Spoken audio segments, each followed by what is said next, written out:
All right, gang. We're here to talk about today writing an awesome contract to purchase a home with a buyer that you're working with.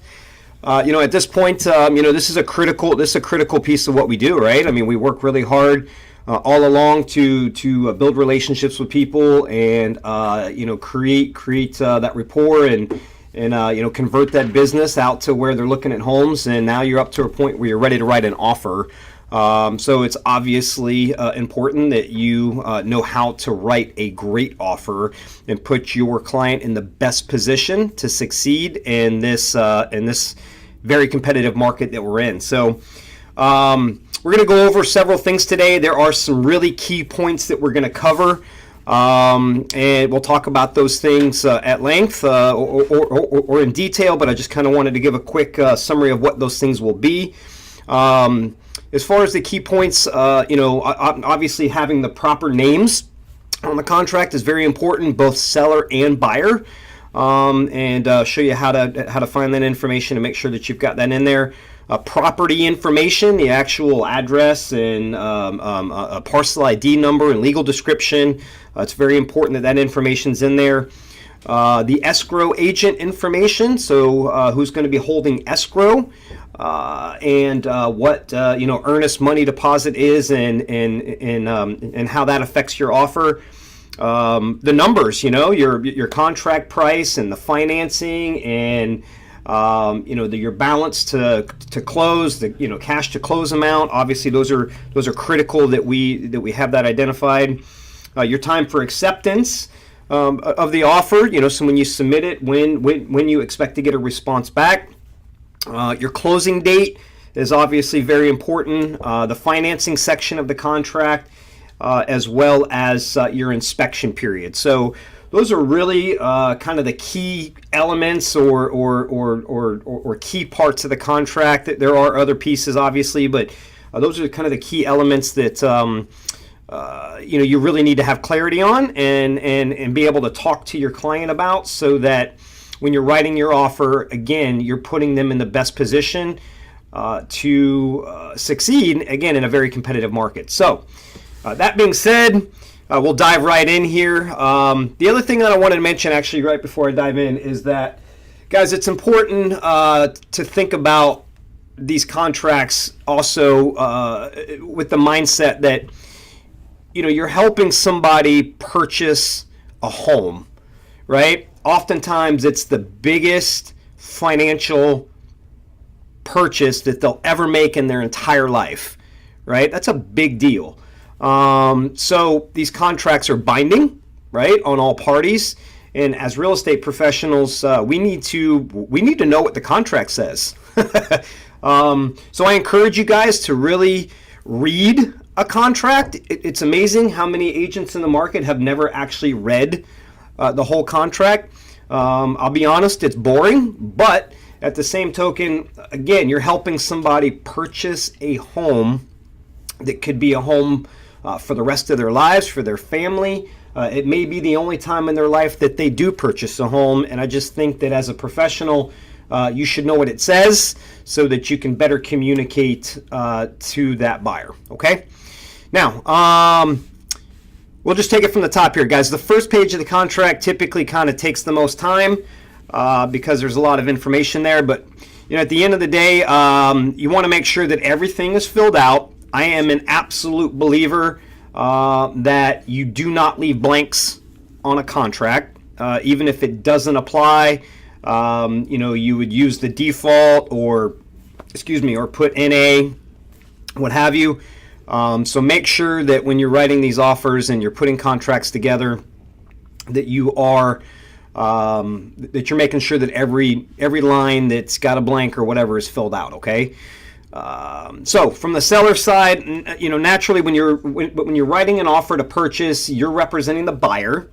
So you'll have your buyer's information, husband, wife, first name, last name.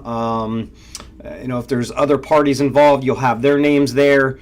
If it's an LLC that's purchasing, then you'll use that information. we can take those on a case by case as you move forward in your career if you're not sure there. But obviously, correct spellings of the information of your clients. Seller's information, sometimes you won't have that. It's not on the MLS listing. And again, you don't want to leave blanks on a contract. You're submitting an offer where somebody owns it, so you should have that seller's name written in there. If the MLS listing does not provide it, then a way for you to be able to find it, and I'll show you here. Let's just show you here the MLS, for example. Let's say you've got this listing and you're writing an offer on Illinois here. The seller information is not provided. If you click this tax link that I have highlighted here, it'll take you to this page. And right here you see the seller's name. So all you would do is simply copy that and then paste it into the seller field here on your contract. Okay, so that's an easy way to do it if you can't find it on the contract itself. Property information should be pretty self-explanatory. Obviously, the property address. I always have made it a best practice to copy and paste from the MLS the property address. So that's easy to do. County that it's located in, Orange, Seminole, Osceola, whatever county that you're working in, naturally. Property tax ID number.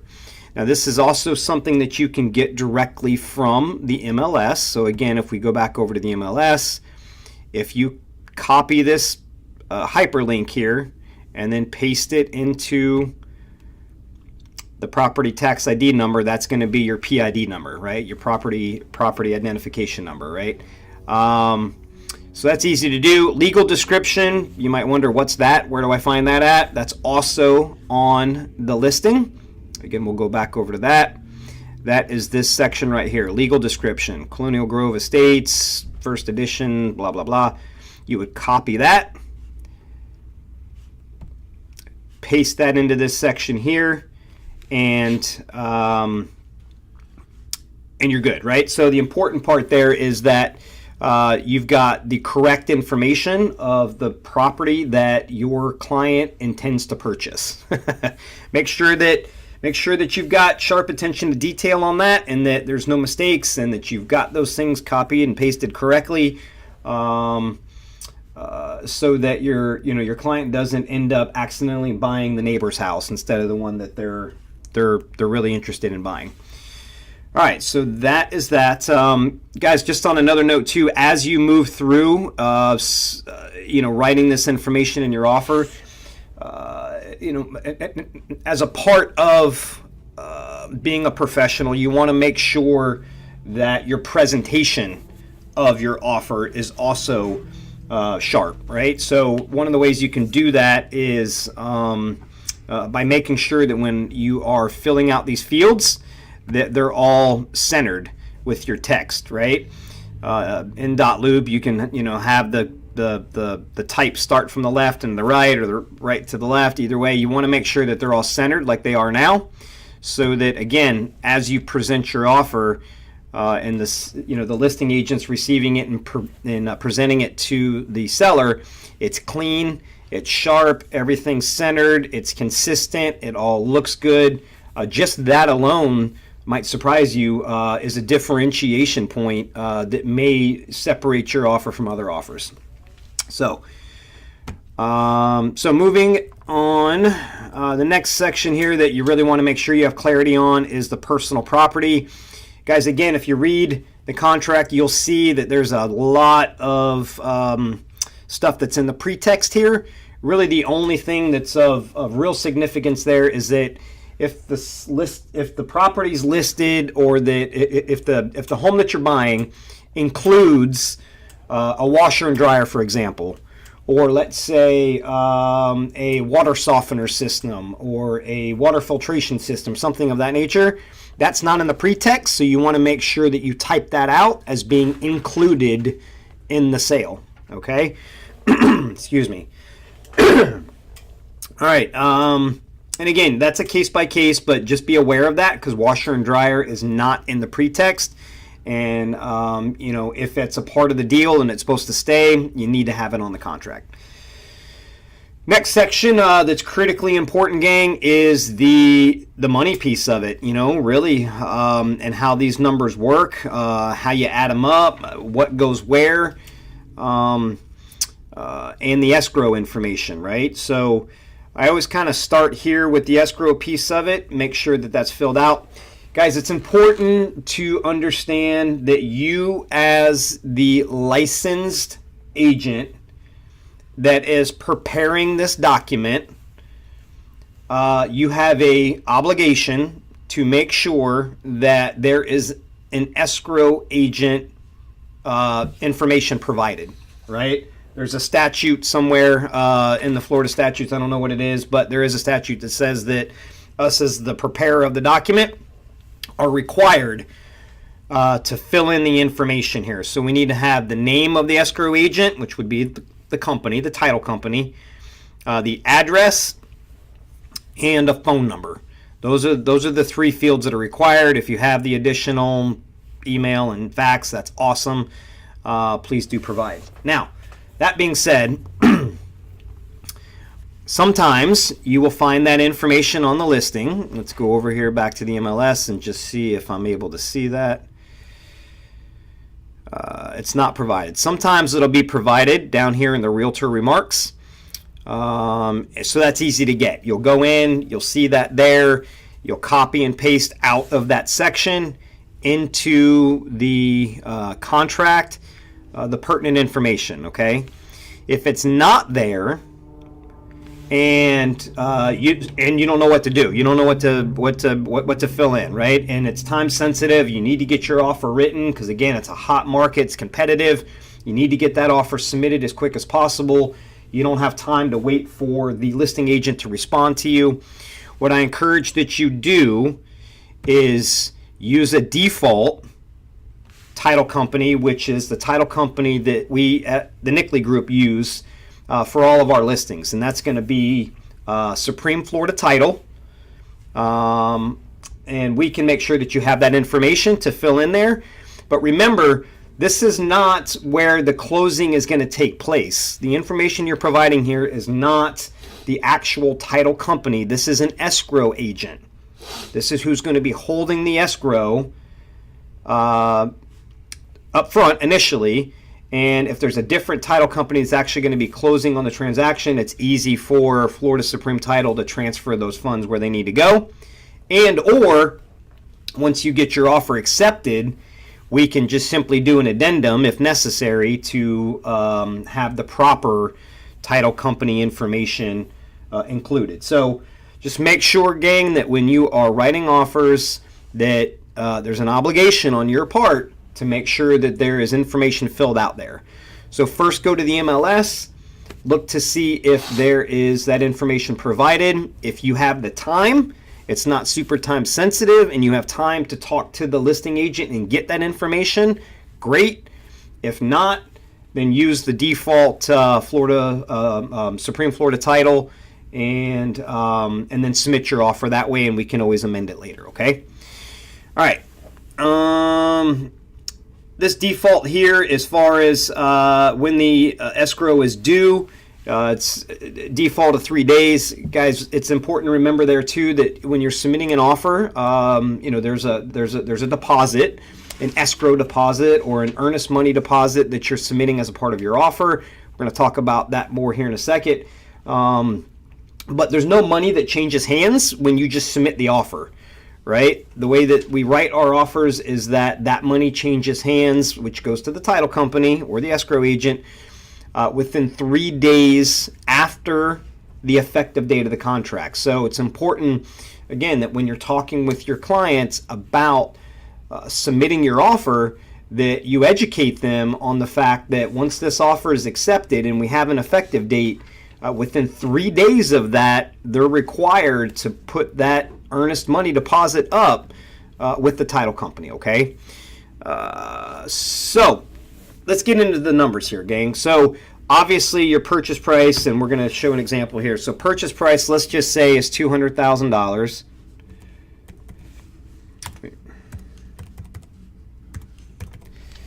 right? So you want to make sure that you've got the proper, that you've got that filled in there, the commas and the decimal point, right? It's the proper way to do that. Your earnest money deposit, right? Your initial escrow. Good rule of thumb, gang, is that 1 to 2% of your offering price is a good number to work with. Okay. You want to make sure, and again, this is a conversation point with your client as you're sitting with them or you're talking about writing an offer. We're in a competitive market. There are oftentimes, several offers on one property, and you need to put your client in a good position, the best position to be successful. And this is one of the ways that you can do that by coaching your client to really putting up a strong escrow, right? It's going to show the seller that your buyer is really serious. Your buyer's got a lot of skin in the game. And that in itself may differentiate your offer from other offers, okay? The good news there too is that that earnest money deposit is credited towards your closing. So it's not like your buyer puts that money up and it's just gone. It's credited towards their closing costs, and we'll cover that here towards the bottom of these columns. But so let's just say we're doing 2%, right? That's going to be $4,000. That's a strong escrow on that price point. And again, as you are moving through your first few transactions or offers that you're writing, or however it may be, if you need coaching on that, we can take that on a case by case on how to make it strong or stronger, or what the right situation may be. But use that 1 to 2% as a guide. I would also encourage you on that, gang, to not do below $1,000. $1,000 earnest money is kind of like that baseline minimum. Coach your client on that as well, okay? So that being said, now we've got those two numbers in there. We would have all of the title company information typed in there. We don't do anything here with line B. That's typically not a field that we use. The financing line is very, very important. So again, this is a conversation point that you're having with your client. You, at this point, should know through conversation with your client as well as your client's lender what type of financing that they're doing, right? Are they doing conventional financing? Are they doing FHA? Is it VA? What kind of financing is involved? It's important to know that when you're writing the offer. And it's also very important to know what kind of down payment that they intend to put down. And you'll be able to gather that information largely from their lender. A lot of times first-time home buyers, this is all brand new language, all brand new information. They don't know all those details. So the lender is your best resource to go to find that out, so that you, again, are writing an offer that is consistent with their financial situation. So let's just assume in this case that they're doing 10% down, conventional financing. Okay, so in that case you're financing 90%, right? So you always want to make sure that you've got your math on point. So, get your calculator, do $200,000 times 0.90, right? It's going to give you $180,000. So their financing line here is going to be $180,000.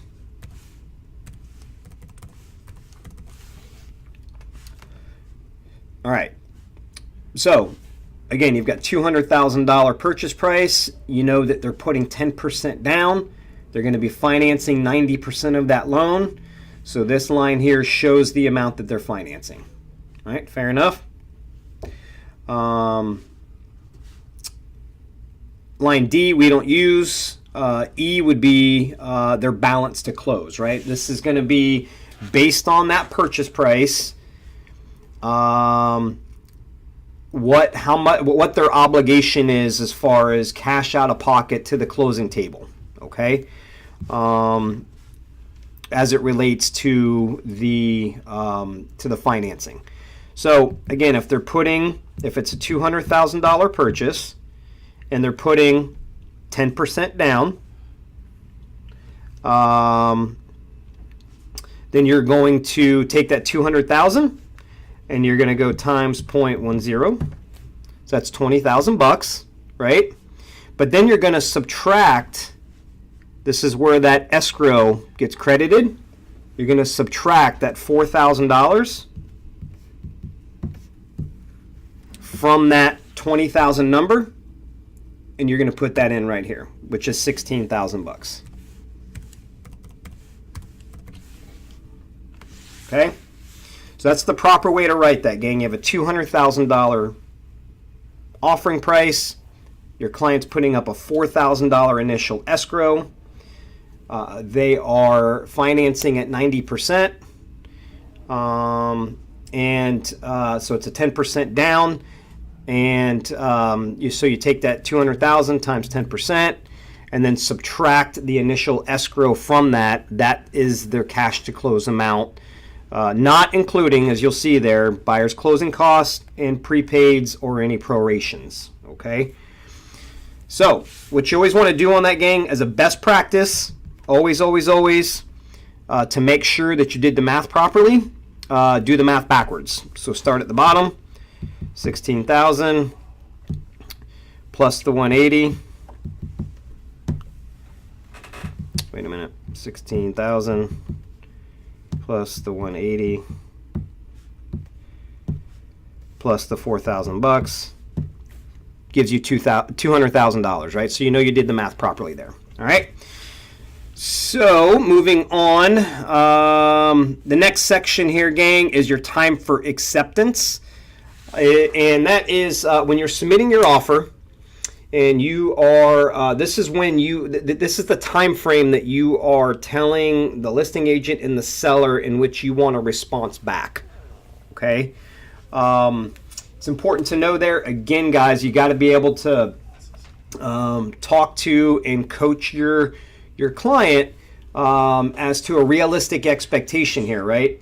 Also considering that it is a speedy market, homes sell fast. You got to think and be aware of the time of the year, right? If you're writing offers in May and June, or June and July, and it's the peak of the market, you want a response as quick as possible.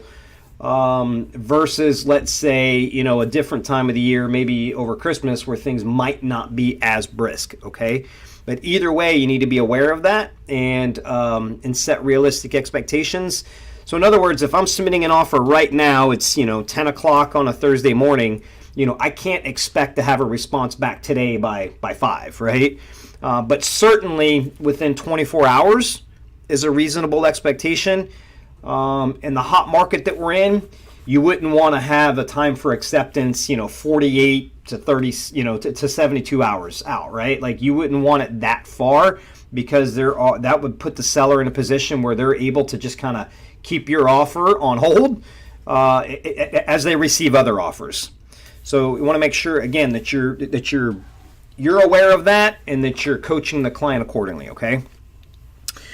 Closing date, next section down, is obviously very important. Again, gang, you want to make sure that you've got clarity with your buyer on a closing date, and that you know what the implications of that date are, and you know that how that date that they're looking for and the type of financing that they're doing, that it's realistic, that they coincide with each other. So in other words, you wouldn't want to be, and again, this can be conversation you have with the lender to get further clarity on, but you wouldn't want to write an FHA offer and have a 28-day close when realistically it should be closer to 40 days. Because then you're just setting everybody up for extensions and or the possibility of escrow being at risk and so on and so forth. So be very, very aware of writing your closing date in there. It's got to work for the buyer as far as what's going on in their life and what's important to them and their move and logistics and so on and so forth. but it's also got to coincide with the loan and incentivize the seller, right? So in other words, in the hot market, sellers don't want to hold a property for 60 days. They don't want to accept an offer where it's 60 days out to close or whatever. So kind of that common 30 to 45 days is very, very common. You also want to be aware that when you are putting that in, that you don't let your closing date fall on a Saturday or Sunday. Just be aware of that. I always personally, as a best practice, try to keep the closing dates midweek. So Tuesday, Wednesday, Thursday. That's always what I try to achieve, just simply because Fridays, if there's something complex at the last minute, and for whatever reason we have a delay and we're not able to close on that Friday, there's no way to resolve anything or fix anything until the next Monday, right? So you can really put people in a position where they could delay them for a couple days if there's an issue, right? So just kind of proactively thinking, how do we avoid that? Well, if we set a closing date midweek, and if there's a problem, if there's some sort of delay, we can easily correct it and then just only have a 1-day extension instead of a 2 or 3 day extension. So that I think covers the closing date information. Again, guys, as you're moving through your writing of offers and working with clients, we can dig deeper on that stuff. You can work with us one-on-one.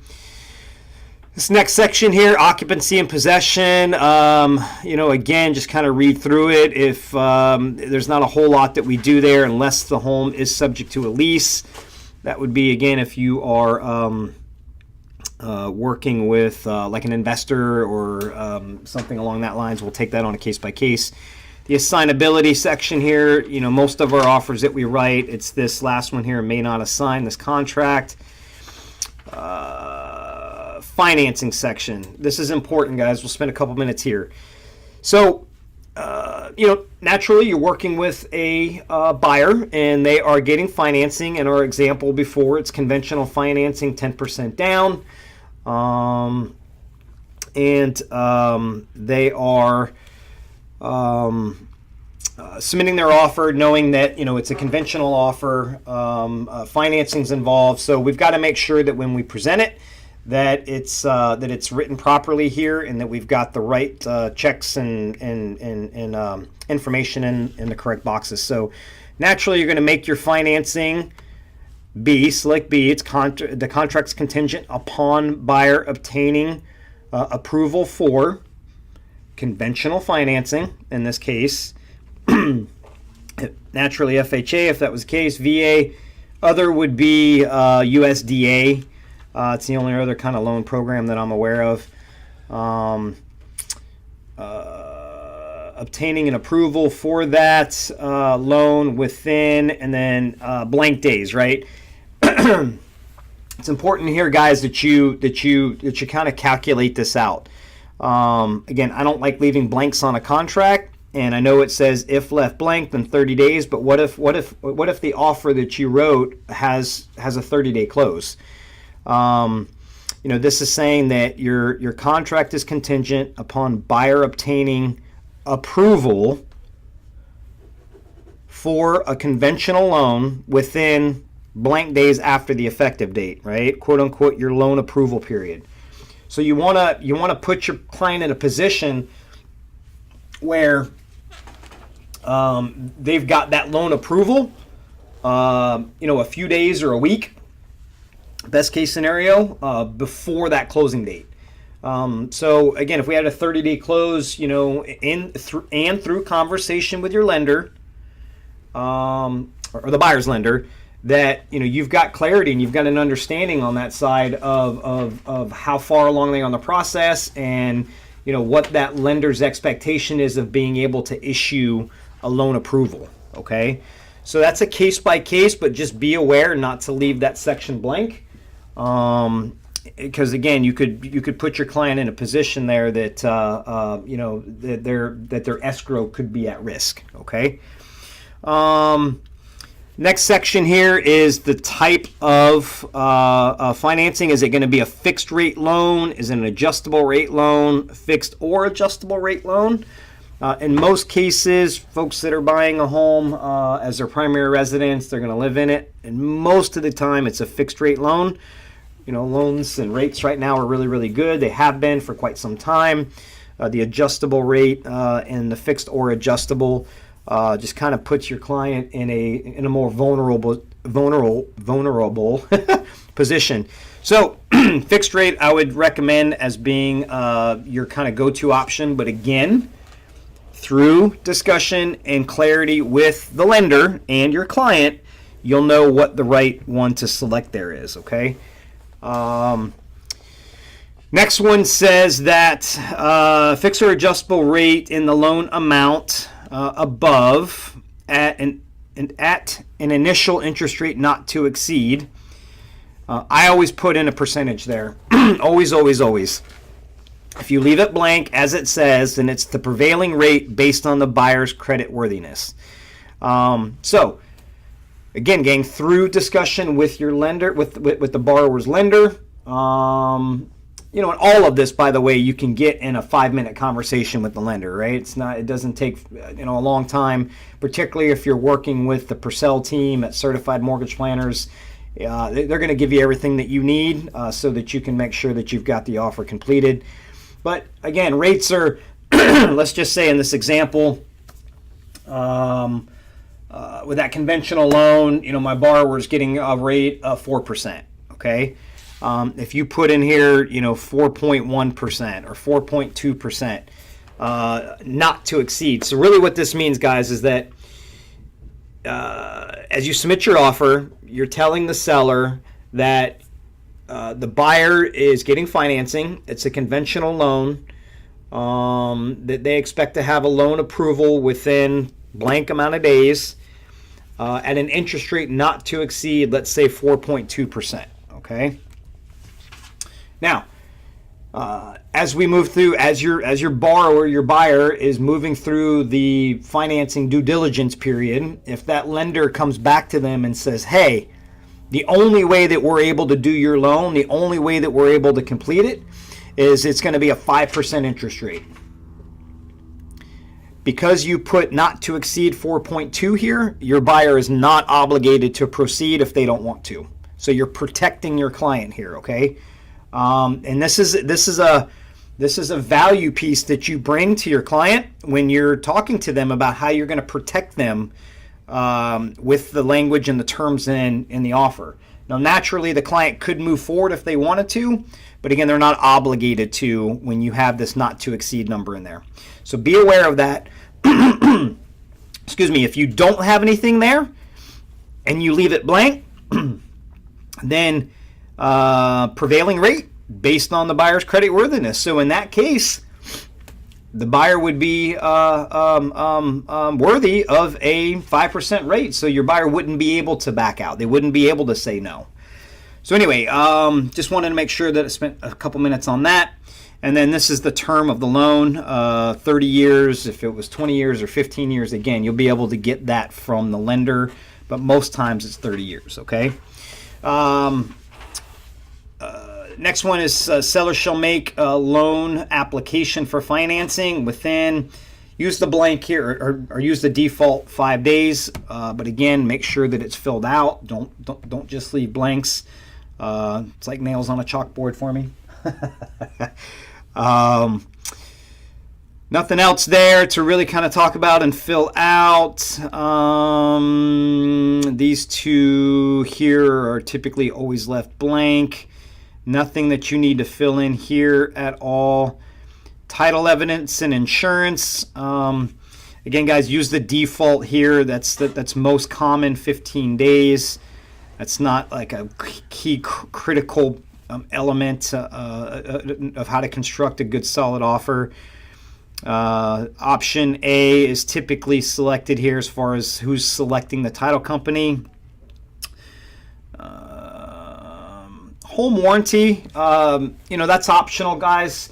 Again, you want to make sure that you're putting your client in the best position to succeed here. If it's a newer kind of a home and it's been well maintained and there's, you feel from, that it's a solid house, you may not ask for a home warranty, right?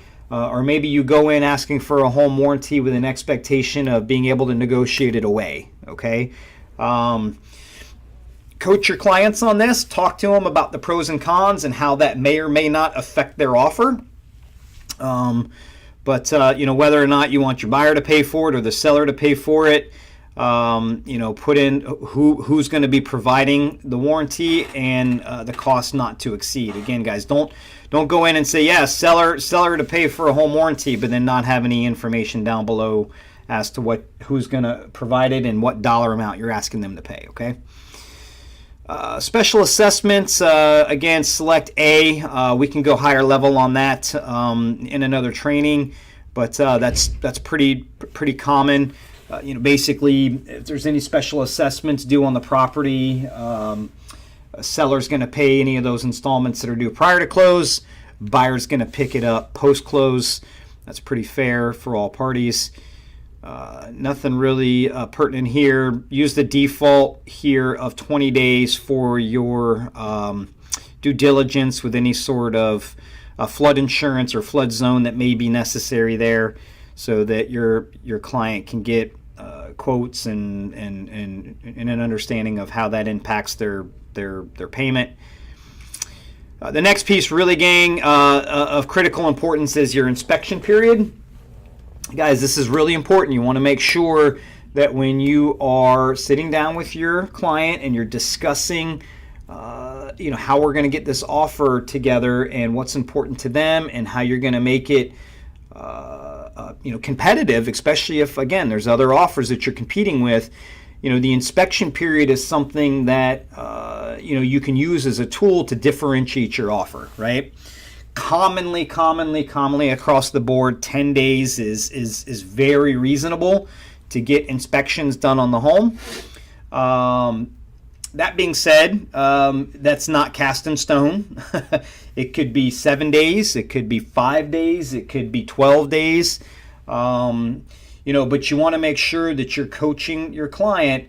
Like if for example, from talking with the listing agent that, it's a new listing on the market, they've had a lot of activity, they're expecting other offers, you might want to make that a 7-day inspection, right? As a differentiation point, how your offer stands out versus other offers, right? But have that discussion with your clients. Make sure that you set expectations that, if it's a 7-day inspect, things got to happen. They got to happen quick. We got to get inspections scheduled. We got to get the inspector out there. That's another piece of it too, is that you need to have kind of an awareness of scheduling with the inspector. Just because we put a 7-day inspect doesn't mean that they stop everything they're doing on their end to accommodate us, right? So, you got to be aware of that. And you need time in that inspection period to, A, have it inspected. That's important. But B, you need to have time to review the report with your client and determine if there's any deal breakers in there, anything that's major wrong with the home, and then have some time to be able to negotiate. Okay, so just be aware of that as you're writing in the time frame there. But again, the 10-day period is very, very common and usually very acceptable to sellers. Okay, so moving through here, that's really kind of the major elements of writing an offer that you want to make sure to spend time talking with your buyer about, and you be knowledgeable about and be able to coach them on, so that you put them in the best position to win. As I'm scrolling through here, there's no other blanks to fill in. It's all standards of a real estate contract. Again, you can ask your client if they're interested in reading it. By all means, let them do that. Most people don't. But naturally, you want them to feel comfortable with it. So, let them know that there's an option there if they want to read it. when you've done an initial consultation with people, we give them a copy of this on the front end, so hopefully they've had a chance to kind of review it. If not, what's important that you are educating them on and coaching them on is the points that we've already been through, okay? This last section here is additional terms and addendums. If there's a homeowner association, you want to check that, right? If you're writing an FHA or VA offer, you're going to want to check that. If it's contingent upon appraisal, if it's a conventional loan and you want to make it contingent upon an appraisal, you want to make sure that that's checked so that those addendums or riders are included as a part of this offer and incorporated into the offer, okay? Any other kind of terms that you would want to write in here would be, let's say, your buyer is asking for closing costs, right? From talking with the lender that the buyer needs some closing cost assistance. So when you're submitting your offer, you're asking the seller to contribute towards the buyer's closing cost. You would put that language in here, right? And I'm going to encourage you guys to follow this language, okay? Buyer and seller mutually I